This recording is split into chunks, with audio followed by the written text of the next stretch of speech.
So, hai, Assalamualaikum, kembali ke Kuartal Little Channel. Tapi sebelum abang nak teruskan video ni, apa kata kita bagi laluan dulu untuk bumper ini, guys. Sas!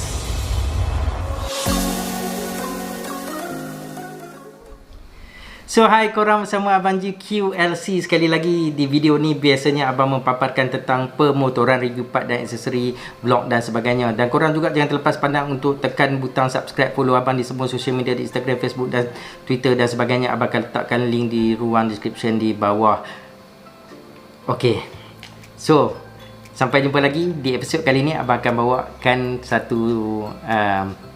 satu benda yang mana kita akan kupas tentang kegunaan dia dan kebaikan dia dan keperluan menggunakan motorcycle chain guard.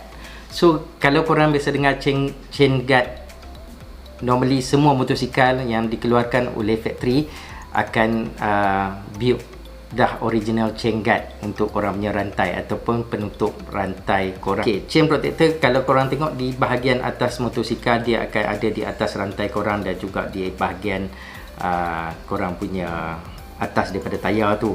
So kegunaan dia adalah sebenarnya selain untuk menghalang habuk-habuk memasuki korang punya rantai, dia juga adalah safety yang mana tak mahu menyebabkan masalah-masalah seperti kaki ataupun waktu korang crash dan sebagainya termasuk di bahagian rantai ataupun benda-benda yang di luar terbang dan sebagainya sangkut di bahagian rantai korang. So itulah antara fungsi korang punya chain guard. Okay, normally di bahagian atas dah ada, tapi hari ni kita tak nak cakap pasal chain guard di bahagian atas. Okey, chain guard di bahagian atas ni dia banyak fungsi dia lain selain daripada korang punya lenturan, korang punya rantai tersebut membidas. So chain guard ni jugalah sebagai penghalang untuk menyebabkan rantai korang akan sentiasa berada di dalam lingkungan yang betul. Okey, so hari ni abang nak bercakap dengan korang dengan satu benda yang abang dapatkan, iaitu torque ataupun panggil torque, TOE, torque chain guard. Okey, torque chain guard ni biasanya digunakan di bahagian bawah, guys. Di bahagian bawah motosikal korang. So biasanya kalau dia pasang sini, so rantai motosikal korang dia akan lalu di bahagian belakang dia. So apa fungsi dan kegunaan dia dan apakah keperluan yang patut kita tahu tentang chain guard di bahagian bawah ni, guys.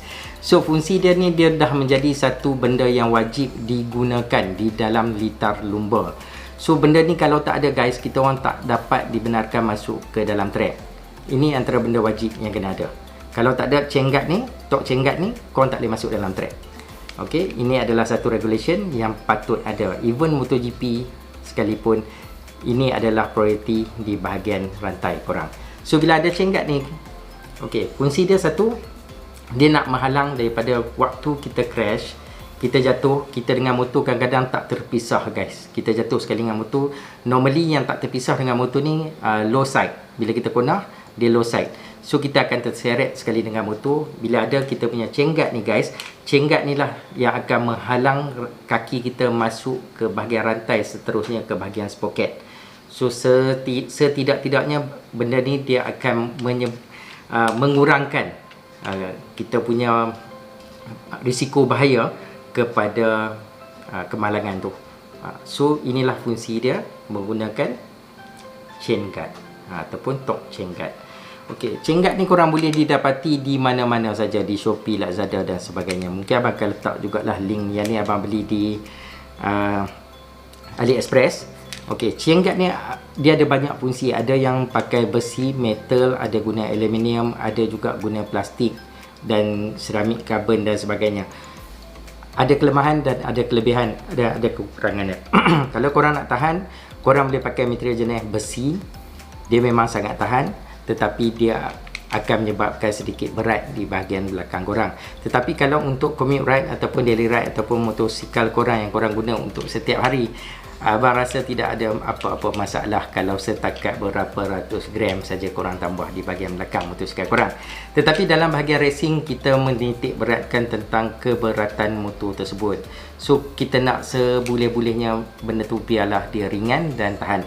So sebelum ni abang menggunakan aluminium daripada F product. Memang sangat lightweight, tetapi bila jatuh dalam keadaan crash yang laju dan sebagainya, dia mudah lentur ataupun dia mudah bengkok. Walaupun dia boleh dibetulkan balik, dia memang sukar untuk patah, tetapi bila jatuh dia suka bengkok. Okey, dari segi safety, abang rasa menggunakan aluminium mungkin akan menyebabkan sedikit keselamatan korang sedikit akan bahaya. Tapi kalau korang menggunakan besi, of course dia akan tahan, tetapi dia akan bawa keberatan. So ada pro and con dekat situ. Untuk season kali ni abang akan cuba menggunakan material jenis plastik. Tetapi plastik yang dia buat ni dia sangat abang rasa dia sangat kukuh. Dia sangat kukuh, dia sangat solid. Mungkin boleh tahan dan dia sangat ringan. So abang decide untuk guna benda ni kali ni sebab dia sangat ringan. So material dia pun sangat bagus, finishing dia pun sangat kemas dan harga dia pun taklah terlalu mahal, lebih kurang 5 ke 60 ringgit sahaja. Kalau korang nak berbanding dengan produk-produk lain sehingga 300 hingga 400 ringgit. So korang juga boleh dapatkan di Shopee ataupun Lazada. Sekarang ni abang tengok berbagai-bagai torque chain guard yang keluar dengan harga belas-belas ringgit.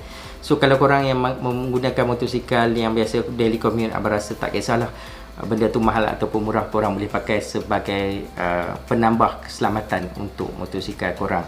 So selain pada tu, chain guard ni juga bila korang pakai, motosikal korang akan nampak lebih teratur. So guys, abang harap sedikit info ni dapat memberi manfaat kepada korang tentang kepentingan menggunakan torque chain guard ni sebagai tambahan untuk dari segi keselamatan korang.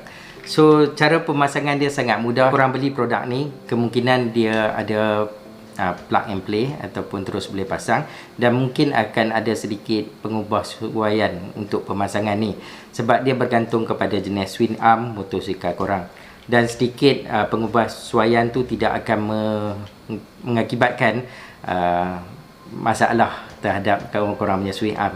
Normally dia senang fitting, dia senang pasang, dan sebenarnya tak perlu ada banyak pun. Kalau macam jenis ni, korang nampak dia ada 2 skru di bahagian atas ni, kita just tebuk dan masukkan. Kalau motosikal korang memang dah ada bahagian untuk masukkan chain guard ni, memang tak ada. Kalau korang beli yang masukkan di bahagian bobin tu untuk chain guard korang, dia adalah lebih mudah untuk dipasang dan tak ada apa-apa masalah. Even though korang pakai apa-apa jenis swing arm pun, dia boleh fitting 100%. So abang rasa itulah perkongsian ringkas abang tentang produk racing untuk channel abang untuk kali ni. So abang harap korang terhibur dan mendapat manfaat sedikit tentang chain guard ni. So jumpa lagi korang di lain episod. Seperti biasa di musim PKP ni, abang nak advise korang supaya duduk di rumah, kerap mandi, kerap cuci tangan menggunakan air dan sabun, dan kalau keluar bawalah hand sanitizer sekali. So abang akan letakkan link hand sanitizer yang korang boleh dapatkan di Shopee dengan harga yang berpatutan, dengan kualiti yang terbaik untuk korang. So sampai jumpa lagi di lain episod. Assalamualaikum, Kuatir Little Channel. Bye guys.